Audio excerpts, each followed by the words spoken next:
السلام عليكم، ازيكم عاملين ايه؟ رجعت لكم تاني في فيديو جديد. الفيديو النهارده هكلمكم فيه عن موضوع مهم جدا جدا. في الفيديو بتاع النهارده انا هكلمك فيه عن افضل 10 مدن وجامعات في تركيا، عشان تاخد بالك بس كويس جدا جدا من انت ايه المدينه اللي انت هتيجي عليها هنا في تركيا، ايه الجامعه اللي انت هتيجي عليها هنا في تركيا، الجامعه مصاريفها هل هي كويسه ولا لا، المدينه نفسها برضو هل المدينه برضو فيها عنصريه او لا، هل فيها فرص عمل او لا، هل الحياه فيها رخيصه او لا، هل المدينه نفسها مهيئه وفيها اجواء جميله وفسحات وخروجات كويسه او لا. فيديو مهم جدا، يعني هيشمل كل حاجه ليها علاقه بتركيا حرفيا. عشان كده ما تنساش الاشتراك في القناه وتفعيل زر الجرس وحط لايك للفيديو لو اعجبك، وكمان تكتب لي في التعليقات ارائك في الفيديوهات وكمان الحاجات اللي انت عايز تعرفها او تشوفها من تركيا في الفيديوهات الجايه. طيب خلينا نبدا الفيديو بتاعنا على طول. احنا عندنا هنا في تركيا دلوقتي 81 ولايه او 81 مدينه، وبقرار كده رئاسي هنعمل في كل مدينة جامعة. عشان كده دلوقتي بقى عندنا في تركيا أكتر من 130 جامعة، في كل مدينة أكتر حتى من جامعة. طيب أنت دلوقتي سواء هتيجي تركيا سياحة، هتيجي تركيا دراسة، أنت بتفكر إن أنت تيجي تركيا، عايز تيجي مدينة كويسة لأن أنت مش صاحب بلد هنا أو أنت ما اتولدتش في المكان ده، فأنت بتدور على مكان أفضل. يعني أنت بتطلع من مكان للمكان الأفضل منه عشان تضمن لنفسك حياة معيشية أفضل. طيب إيه هي المدن الأفضل هنا في تركيا؟ اول حاجه المدن هقيم لك على اساس هل المدينه دي فيها فرص عمل كويسه، هل المدينه دي هاديه، هل المدينه دي فيها سياحه، هل المدينه دي ما فيهاش عنصريه، هل المدينه رخيصه او لا. تاني حاجه هقيم لك برضو الجامعه، هل المدينه اللي فيها الجامعه دي اصلا جامعتها كويسه ولا لا، جامعتها رخيصه ولا لا، جامعتها ممتازه فيها مثلا عمل طلابي كتير ولا لا، هل الحياه الطلابيه هناك كويسه ولا لا. على الأساسيات دي كلها هقيم لك أفضل 10 مدن وجامعات في تركيا. طيب عندنا أفضل مدينة وجامعة في تركيا، ممكن نحط أول حاجة مين؟ طيب قبل ما أحط لك أول مدينة كأفضل مدينة في تركيا، خليني أقول لك على رقم 10. رقم 10 ممكن نحط عندنا مثلا مدينة إدرنا، لأن مدينة إدرنا أولا هي مدينة جنب اسطنبول، مدينة هادية، مدينة ما فيهاش عنصرية، مدينة رخيصة إلى حد متوسط، حتى السكنات هناك برضو أسعارها رخيصة شوية. أنا مودي فيها طلابي هناك، وجامعة ومدينة كويسة جدا ممتازة، أنا رحتها بنفسي. وكجامعة، جامعة ليك فرصة كويسة في القبول فيها في المنحة التركية، وكمان جامعة أسعارها رخيصة ومتوسطة إلى حد ما لو أنت هتقدم على حسابك الخاص، وجامعة برضو كويسة كترتيب أو كدراسة. حتى الجامعة هناك برضو أنا رحتها، جامعة جميلة جدا مفتوحة على المدينة كلها، البوابات فقط على الكليات، لكن الجامعة نفسها حتى جواها مول، فجامعة ممتازة أنا عجبتني جدا جدا مدينة وجامعة إدرنا. دي رقم 10. عندنا رقم 9، عندنا رقم 9 نحط زنجلدك. زنجلدك ليه؟ لأن جامعة كويسة، أسعارها رخيصة جدا جدا، المدينة نفسها مدينة فيها إلى حد ما يعني ممكن هتلاقي مناظر طبيعية جميلة شوية، فيها أصلا هي مطلة على البحر الأسود.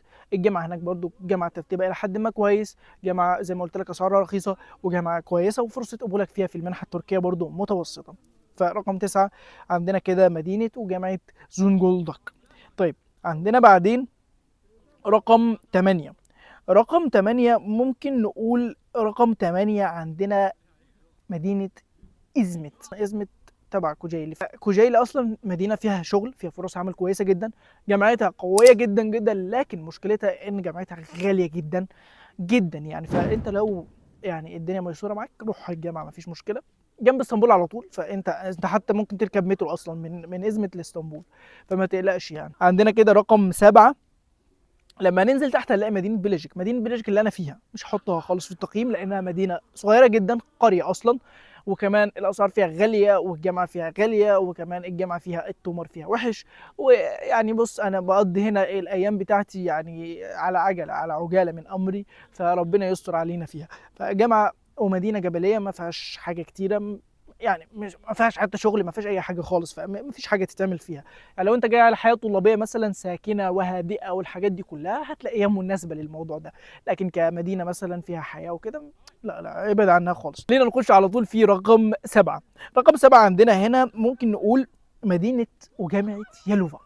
مدينه وجامعه يالوفا ليه؟ لان مدينه وجامعه يالوفا، جامعه يالوفا نفسها جامعه رخيصه، جامعه كويسه ممتازه، ترتيبها برده كويس، نسبه قبولك فيها في المنحه التركيه برده ممتازه. خد بالك كوجيلي على فكره نسبه قبولك فيها في المنحه وحشه، لو انت هتقدم على المنحه ما تضيعش على نفسك فرصه التقديم فيها، يعني خش على غيرها. فيالوفا نسبه قبولك فيها في المنحه ممتازه جدا، الجامعه كويسه، يالوفا نفسها فيها شغل، فيها فرص عمل ممتازه، مدينه برده هاديه، مدينه فيها سياحه، مدينه جميله جدا جدا جدا.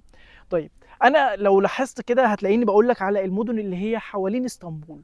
ليه المدن اللي هي حوالين اسطنبول؟ لان برضو انت مش هتروح اسطنبول، انا مش هحط اسطنبول في افضل 10 مدن، لان اسطنبول نفسها كمدينه انا ما بفضلهاش اطلاقا، لان الشغل فيها هناك وحش جدا، في استغلال كتير جدا، نصب كتير جدا، وده بسبب عدد السكان الكتير وكمان عدد الاجانب الكتير جدا هناك. فالمدينه نفسها كاسطنبول لو انت هتجيها سياحه فقط، وكمان سياحه مش كتير، ممكن هقول لك على مدن افضل منها تروحها سياحه في تركيا. لكن كاسطنبول انا ما بفضلهاش اطلاقا، انا ما بروحهاش غير الا لو في حاجه مثلا هعملها هناك وارجع على طول في نفس اليوم.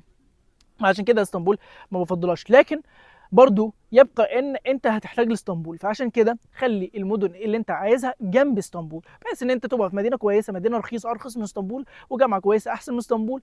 طبعا مش احسن من اسطنبول، جامعات اسطنبول قويه جدا، قصدي يعني فرصتك فيها في القبول افضل من اسطنبول. فلو انت مثلا حبيت تروح اسطنبول، تبقى اسطنبول قريبه منك فتروح اسطنبول عادي جدا، خاصه ان معظم السفريات بتاعتك هتبقى من اسطنبول طبعا، اللي هو مطار صبيحة أو مطار اسطنبول. طيب احنا وصلنا لرقم، احنا قلنا إيدرنا، قلنا زونجولداك، قلنا كوتشيلي، قلنا يالوفا، فكده كام؟ لا لحظة تاني. A few moments later. فكده 4 10 ناقص 4 يعني 6. تمام. فكده عندنا رقم 6، عندنا رقم 6 يا شباب، عندنا مدينة باليق أسير. باليق أسير ليه؟ لأن باليق أسير برضو فيها جامعة باليق أسير وفيها جامعة بندرما، الاثنين جامعات قوية، جامعات كويسة، نسبة قبولك فيها في المنحة التركية برضو ممتاز. نفس الكلام بكرره لك تاني.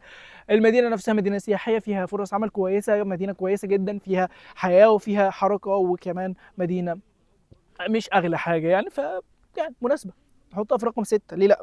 عندنا رقم 7، رقم 7 احنا بنطلع ولا بننزل؟ احنا بننزل. فعندنا رقم 5، عندنا رقم 5 بورصة.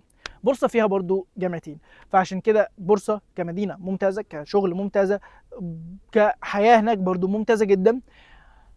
نفس الكلام هكرره لك تاني، فخلينا على طول نقول بورصه وخلاص. فعشان كده بورصه عامه، ممكن مثلا حتى بورصه افضل من باليق اسير. ما انا حاططها اصلا رقم 6 فعشان كده هي افضل. طيب ماشي. فبورصه افضل حتى من باليق اسير، بورصه كويسه ممتازه جدا، انا برجحها، مدينه فيها كل اللي الطالب هيحتاجه. عندنا دلوقتي رابع افضل جامعه ومدينه في تركيا، وهي مدينه غازي عنتاب. زي ما قلت لكم في بدايه الفيديو هنستثني غازي عنتاب من الجزء اللي هناك ده، لانها كمدينه اصلا فهي مدينه قريبه جدا من الثقافه العربيه، فمش هتحس بغربه هناك شديده. كجامعه برضو جامعه ممتازه، ترتيبها عالي جدا، الدراسه هناك قويه، لكن برضو هناك الاسعار بتاعه الجامعه للتخصصات الهندسيه والطبيه خاصه قويه، مش ارخص حاجه طبعا. فعشان كده خد بالك برضو كويس جدا، لو هتقدم على المنحه ممكن تضيفها في الرغبات بتاعتك. برضو مدينه غازي عنتاب نفسها ليه حطيتها في الافضليه دي؟ بسبب الاكل بتاعها، لان غازي عنتاب هي تعتبر فيها افضل واذكى اكل في العالم حرفيا، وانا زي ما قلت لكم انا راجل بحب الاكل، فعشان كده انا بفضل غازي عنتاب. انا عشت فيها واستمتعت بيها جدا جدا، لكن فقط مشكلتها الوحيده اللي انت ممكن تلاقيها وهي انها بعيده جدا عن اسطنبول، فدي فقط المشكله الوحيده. كسياحه ما فيش سياحه كتيره في غازي عنتاب، لكن ممكن تروح لسياحه الاكل فقط، في ناس بتروح للاكل فقط سياحه. طيب عندنا رقم 3، افضل 3 جامعات ومدن في تركيا. رقم 3 عندنا وهي مدينة وجامعة اسكشهير. مدينة اسكشهير طبعا قريبة من اسطنبول، مدينة كويسة وممتازة جدا، المناظر الطبيعية هناك جميلة جدا، هناك في حياة وفي فرص عمل برضو ممتازة، وكمان كشوارع أو كعنصرية مفيش عنصرية خالص، يعني إلى حد كبير جدا مفيش عنصرية، وكمان شوارع نظيفه، ومدينه يعني هم هنا في تركيا مسمينها اصلا مدينه ما تروحهاش الا وانت معاك حبيبه، لانها مدينه منفتحه شويه، لكن طبعا يعني ممكن هتحسها كده او هتشوفها كده زي اوروبا كده، فيها يعني فيها جمال شويه، فهتلاقي فيها مثلا مكان زي ديزني لاند او كده، فهتلاقيها حلو. يعني انا بستمتع بيها جدا جدا لما بروح، انا بروحها طبعا كل مره لوحدي. فيها برضو جامعتين، جامعه غازي عثمان غازي، وفيها كمان جامعه اناضولو. الجامعتين قويه جدا. جامعه عثمان غازي طبعا ترتيبها اصلا 13 على تركيا، فهي جامعه قويه طبعا، برضو اسعارها مش ارخص حاجه، لكن كجامعه دراسه جامعه حياه جامعيه وكده ممتازه جدا جدا جدا. عندنا دلوقتي افضل تاني جامعة ومدينة في تركيا. وعندنا رقم 2 مدينة وجامعة مغلا.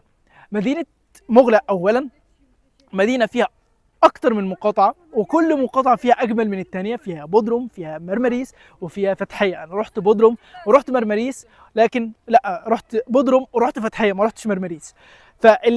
الاتنين كانوا أفضل من بعض بالنسبة لي، وكانوا خيال. كنت كل ما أروح مكان فيهم يعني بتصدم من الجمال بتاعه. من ناحيه الجمال ومن ناحيه الطبيعه ممتازه. فرص العمل فيها هناك، انت لو هناك انت ما تجيش تقول لي انا مش لاقي شغل حرفيا، لان هناك الشغل كتير جدا جدا، لانها مدينه سياحيه رقم واحد. انت لو جاي سياحه لازم تيجي بودروم، لازم تيجي فتحيه، لازم تيجي مرمريس، لازم تيجي مغلا كلها. ممتازه فيها البحر الميت، فكويسه جدا. كجامعه مغلا برضو جامعه ممتازه جدا جدا جدا كدراسه وكترتيب وكل حاجه. اسعارها متوسطه، ارخص من عثمان غازي وارخص من غازي عنتاب. وهناك كمان سعر التومر كمان ببلاش حرفيا، لانك بتتعلم التومر هناك اللي هو اللغه بسعر التخصص. فعشان كده مغلا جامعه ومدينه التوب ممتازه. حطها في الرغبات بتاعتك، ما تضيعهاش اطلاقا. طبعا عندنا افضل مدينه وجامعه في تركيا، وهي مدينه انطاليا. فيها جامعتين.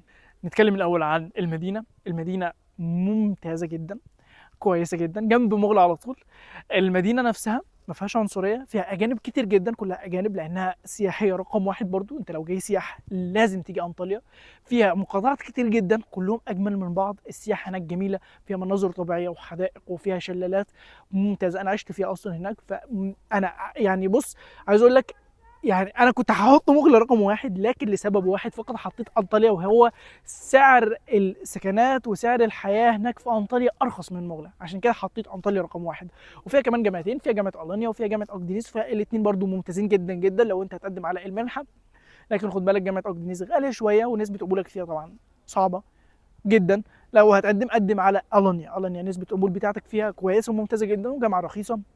وكمان في مدينه الانيا اللي هي برضه في انطاليا، وكمان سياحيه وممتازه جدا جدا. برضه في انطاليا لو انت هناك ما تجيش تقول لي مش لاقي شغل، لان انطاليا كلها شغل حرفيا. لان خاصه لو معاك لغه انجليزي وعربي وتركي كمان، يعني فرصه ممتازه جدا جدا انك تروح المدينه دي. حتى لو انت موجود في تركيا روح المدينه دي، اشتغل فيها في الصيف. ممتازه جدا جدا، فيها فرص شغل كتيره جدا جدا. ده كان فيديو النهارده، افضل 10 جامعات ومدن في تركيا. اتمنى الفيديو اعجبكم. لو كمان انت شايف ان ممكن مثلا تعدل الملف بتاعك لمدن وجامعات وتخصصات افضل تناسب المجموع بتاعك، عدل الملف بتاعك. لو لسه ما قدمتش كلمني وقدم معايا، هقدم لك بشكل افضل بكتير جدا جدا، يضمن لك نسبه قبول اعلى بكتير. لو انت حابب تقدم على الجامعات الحكوميه كمان، تقدر تواصل معايا على رقم الواتساب هنا، تبعت لي الاوراق بتاعتك، اترجمهم لك او اوثقهم لك واقدم لك على الجامعات الحكوميه او الخاصه التركيه، واضمن لك كمان نسبه قبول اعلى بكتير جدا في افضل الجامعات والمدن اللي تناسب الرغبات بتاعتك اللي انت حاططها اللي انت عايزها من تركيا. عشان كده ما تنساش ان انت تتواصل معايا رقم الواتساب، ما تنساش ان انت تحط اشتراك للقناه، وكمان تحط لايك للفيديو، وكمان تكتب لي في التعليقات رايك في الفيديو، وكمان الحاجات اللي انت عايز تشوفها او تعرفها عن تركيا في الفيديوهات الجايه. والسلام عليكم ورحمه الله وبركاته.